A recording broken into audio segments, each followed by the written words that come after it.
what many of us don't know is that there is infinite wealth and joy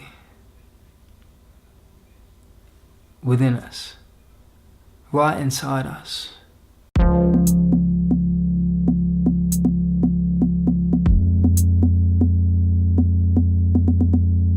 There's a little story that Eckhart Tolle tells that perfectly defines this as an example. He expresses himself as being a wanderer and walking through a town or village and coming across a beggar.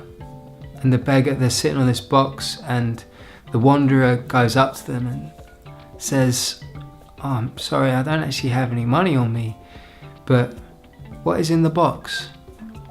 And the beggar says, "Oh, it's nothing. I've had this box for years. There's nothing in it. I just sit on it." And the wanderer again says, "Well, yeah, sorry, I couldn't give you any money for food or anything, but why don't you have a look what's in the box? Go on, just have a look." So the beggar opens the box and realizes it's full to the brim with gold coins and jewels and treasures.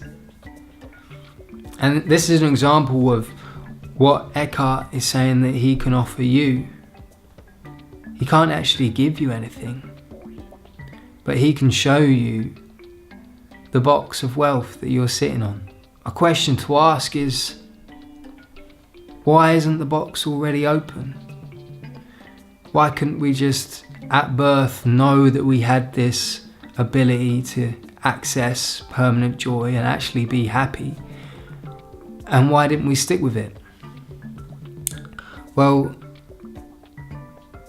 I mean, there's lots of different things that run us and our body and our mind. There's lots of different modules that do it, but to simplify things, I suppose we're run by two different kinds of mind.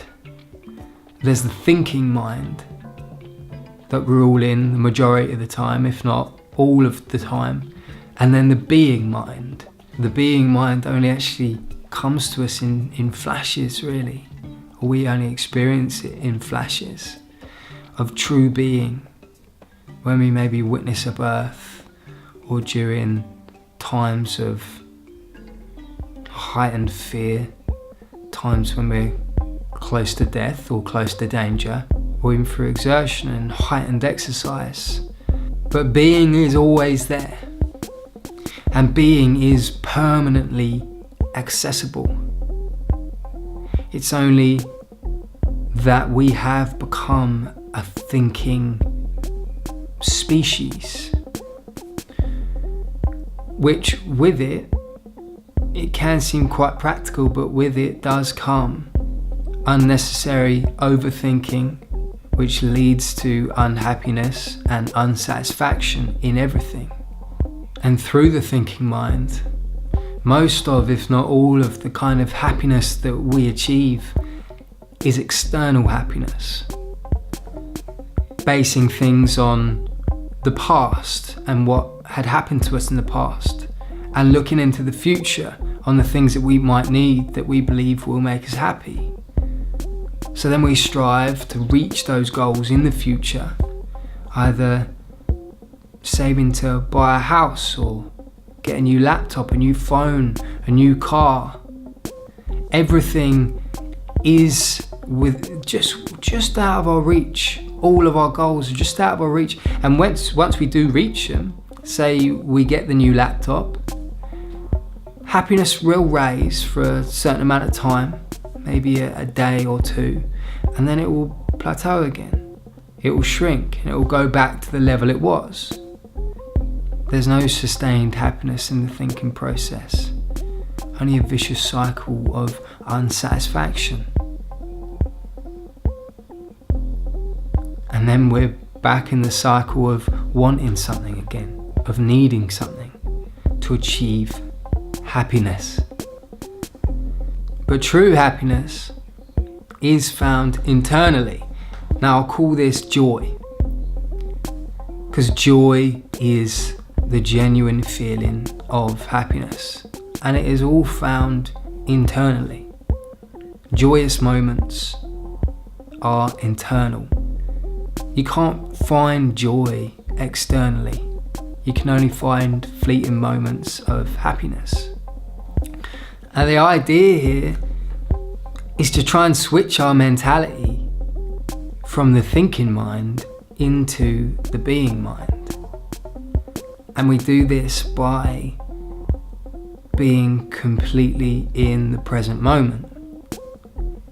And I know it's been said hundreds of thousands of times, the present is key, the now is key. And it's something Eckhart describes so perfectly.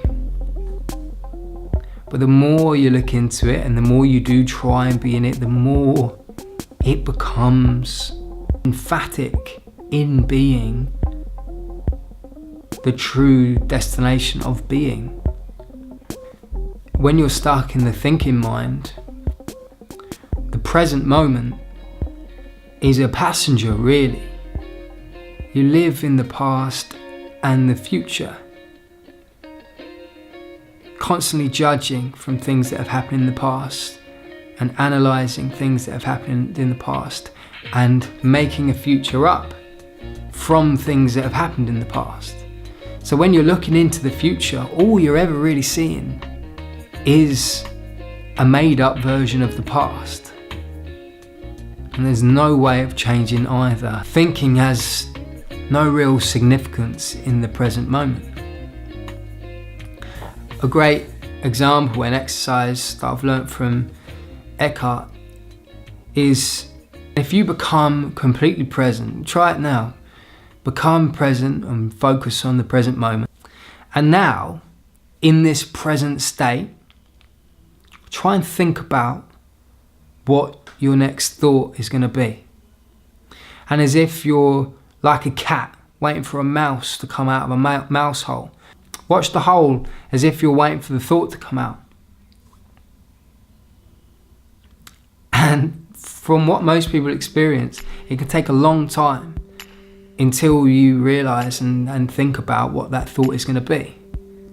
And you only really ever think about what the thought is going to be when you've actually fallen out of the present moment, you've fallen into the thinking mind. Now I know all this stuff can seem so easy to say and not feel even remotely possible to actually put into action. But that is exactly what the egoic mind would think. In thinking in this way, in starting to question the thinking mind's power over you, that questions the ego. The ego would want you to doubt yourself and doubt whether it's even possible. Because the ego needs to be in power. The ego needs to be there because the ego has a fear of dying. And the ego has been completely put in place by the thinking mind to defend you, to defend your stamp within society, and to defend an unexisting version of yourself. Presence is always possible. Through meditation, we can reach concentrated levels of presence and awareness, and that is absolutely fantastic. I would advise everyone to do it. But we can also reach presence through the everyday. At any time you want, you can feel present and focus on the now, the very moment that is happening. And each time you do it, if you've got a genuine want to do it, each time you do it, you will fall into the natural way that your body wants to be, in being. It's where you live. In the present moment is where you are. It's all you have. So the more times you do it, the more you get a feel for it, the easier it's going to be to stay there. And meditation speeds up the process a hell of a lot quicker. But practicing it throughout the day as well, not so it stresses you out. A lot of people do say they get stressed out by having to think about being in the present moment all the time. That's you still in your thinking mind. It's the thinking mind that's stressing you out. Awareness of the insanity of the over-dependence of the thinking mind.